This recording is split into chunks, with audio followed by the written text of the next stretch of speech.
Assalamualaikum warahmatullahi wabarakatuh. Jadi pada kali ini kelompok 10 yang disusun oleh Anjis Dwi Putra, ada Danar Yusuf Febriansyah, dan Syauki Firdaus akan mereview mengenai jurnal jaringan berbasis perangkat lunak dengan judul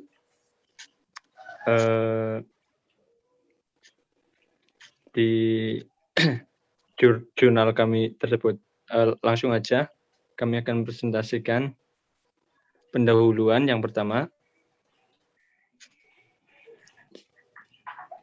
Pada jaringan tradisional, sebagian besar jaringan secara fungsional diimplementasikan pada perangkat switch, router, perangkat keamanan, jaringan, pengontrol, pengiriman aplikasi. Sulit untuk mengkonfigurasi pada jaringan berdasarkan aturan yang telah ditetapkan dan sulit untuk mengkonfigurasi ulang untuk merespon kesalahan, beban, dan perubahannya. Biasanya pada perangkat jaringan tradisional, kontrol plan dipelihara dan dikontrol oleh pihak vendor saja.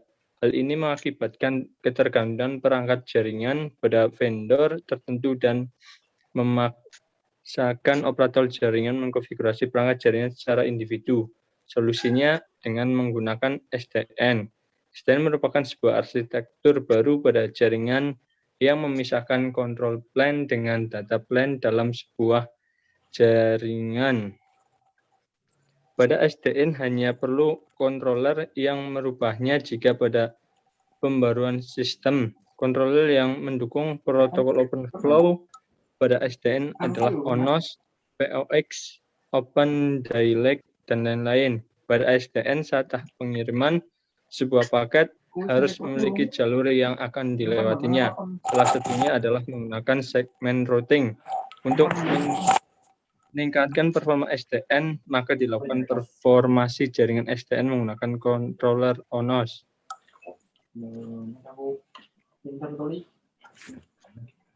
Selanjutnya, dasar teori.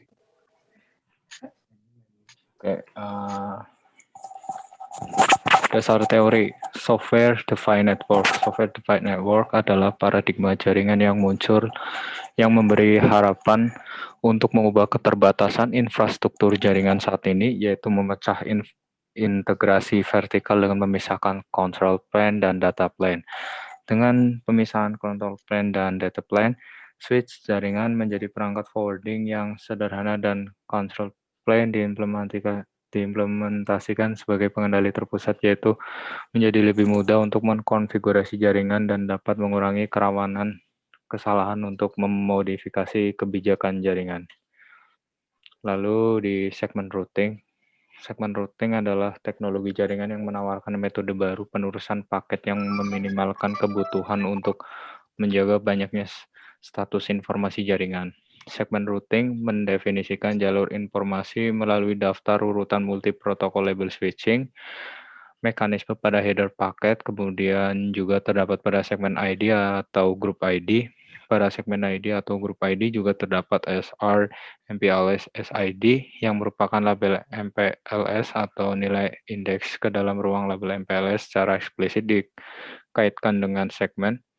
Daftar pengidentifikasi segmen SID mewakili jalur dalam jaringan yang merupakan kandidat jalur terbaik yang dipilih dari banyak kandidat jalur yang dapat dipelajari dari berbagai sumber. Grup ID sendiri bisa terdiri atas beberapa perangkat. Selanjutnya, Syauki Firdaus. Kemudian ada OpenFlow. OpenFlow didefinisikan oleh Open Networking Foundation atau ONF sebagai standar antarmuka pertama pada komunikasi antar control layer dengan infrastruktur layer dari arsitektur SDN. Dengan menyediakan sebuah sarana untuk mengontrol switch tanpa mengharuskan vendor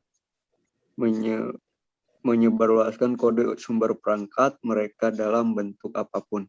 Dengan kata lain, OpenFlow memungkinkan akses langsung dan memanipulasi akses forwarding plan pada perangkat jaringan seperti switch dan router baik secara fisik maupun virtual. Semisal dengan menyediakan akses ke flow table dan menginstruksikan switch bagaimana mengarahkan lalu lintas jaringan. Terdapat dua jenis utama OpenFlow berbasis switch, yaitu OpenFlow only dan OpenFlow hybrid. Next. Kemudian ada ONOS. Komponen utama dari Software Defined Network adalah SDN Controller, yang disebut sistem operasi jaringan. Pengendali inilah yang mendefinisikan sifat paradigma SDN. Controller bertanggung jawab untuk memusatkan komunikasi dengan semua elemen jaringan yang dapat diprogram, memberikan tampilan jaringan yang terpadu.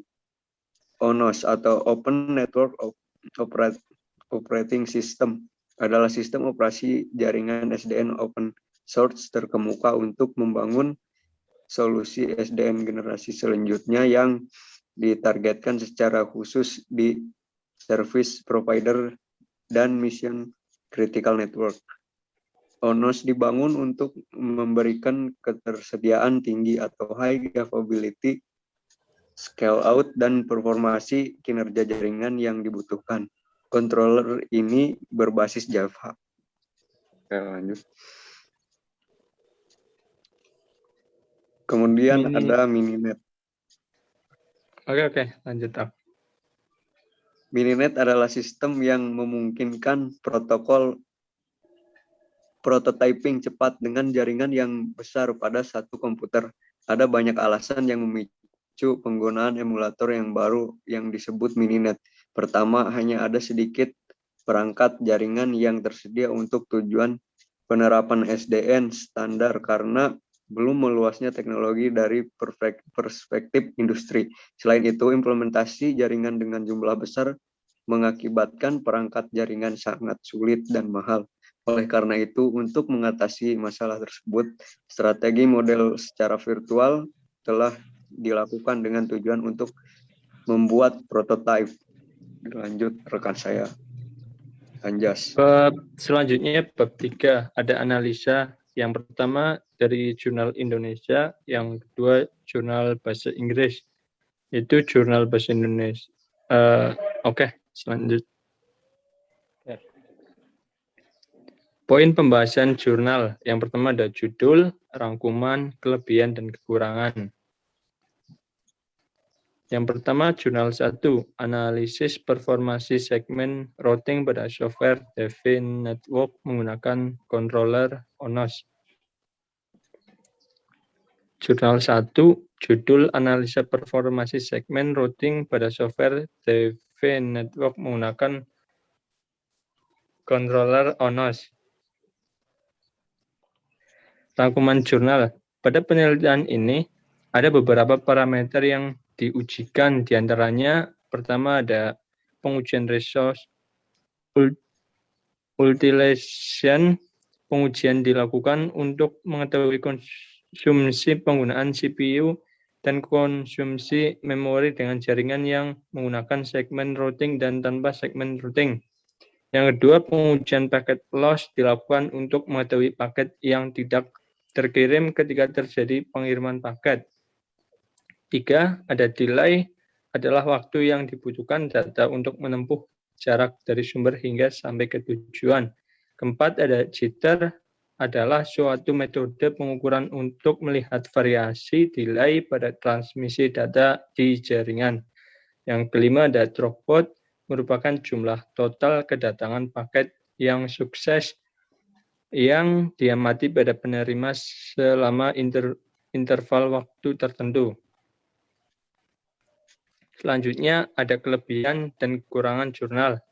Untuk kelebihannya, pertama ada jurnal ini disusun rapi dari kiri ke kanan, tidak terdekat ke bawah sehingga memudahkan si pembaca. Kedua, dilengkapi dengan grafik dan gambar sehingga memperjelas visualisasi si pembaca. Dan ketiga, ada hasil penelitiannya sesuai dengan teori. Kekurangannya sendiri ada metodologi penelitian belum dijelaskan secara rinci dan proses pengujian pada beberapa parameter tidak dijelaskan.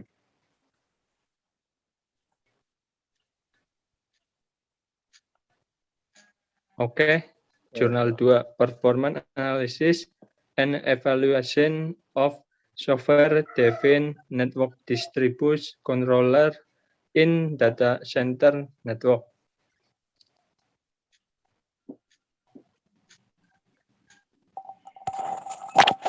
Pada jurnal kedua itu memiliki judul Performance Analysis and Evaluation of Software Defined Networking Distribution Control in Data Center Network. Lalu yang kedua, rangkuman jurnal. SDN merupakan arsitektur baru yang mudah untuk dikelola, dinamis, mudah beradaptasi, hemat biaya, dan skalabilitas jaringan yang terukur. SDN menggunakan metode open flow protokol untuk memungkinkan control plane berkomunikasi dengan data plane. Pada SDN controller mengestimasi perutan jalur pada aliran berdasarkan pandangan yang luas dan meneruskan jalur perutian ke seluruh switch melalui saluran yang aman. Pada jurnal Performance Analysis and Evaluation of Software Defined Networking Distributed Controller in Data Center Network menggambarkan kinerja masalah yang cukup serius pada jaringan komputer khususnya di SDN yang memerlukan adanya penelitian dan analisis. Lalu sampai ke kelebihan dan kekurangan jurnal. Kelebihannya pada jurnal ini menyajikan data dengan hasil pengujian menggunakan parameter throughput dan latency. Kedua, pada jurnal ini juga menggunakan controller ONOS sebagai bagian rangkaian uji coba. Lalu yang ketiga, penelitian ini juga membahas terkait keterbaharuan topik selanjutnya. Kekurangannya, penelitian ini tidak mengikut sertakan segmen routing untuk percobaan, lalu tidak menambahkan parameter percobaan seperti jitter dan delay, dan yang ketiga pembahasan dan analisa peneliti tidak terlalu mendetail. Lalu dilanjutkan Saudara Sauki. Kemudian untuk penutup kesimpulannya yaitu yang pertama, berdasarkan pengujian diketahui resource utilization untuk penggunaan memori pada segmen routing sebesar 84% dan 50% untuk tanpa segmen routing. Untuk penggunaan CPU 32% untuk segmen routing dan 54% untuk tanpa segmen routing. Sehingga dengan menggunakan segmen routing lebih efisien dalam penggunaan CPU namun tidak efisien dalam penggunaan memori. Yang kedua, berdasarkan pengujian ini diketahui bahwa paket yang hilang pada layanan VoIP dan video ketika terjadi pengiriman secara bersamaan pada jaringan dengan menggunakan segmen routing rata-rata sebanyak 1,2%, sedangkan tanpa menggunakan segmen routing sebanyak 1,3%, sehingga segmen routing lebih baik untuk paket loss-nya. Kemudian yang ketiga, berdasarkan pengujian delay, throughput, dan jitter pada layanan VoIP dan video menggunakan segmen routing lebih besar nilainya dibandingkan dengan tanpa segmen routing. Kemudian yang terakhir, berdasarkan hasil keseluruhan dari penelitian ini, menggunakan segmen routing sebagai metode forwarding lebih baik daripada tanpa menggunakan segmen routing jika dilihat dari penggunaan CPU dan paket loss-nya.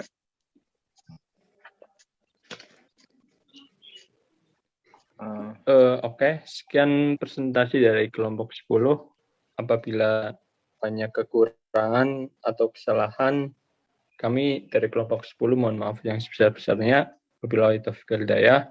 Assalamualaikum warahmatullahi wabarakatuh. Waalaikumsalam warahmatullahi wabarakatuh. Oke, next priwe.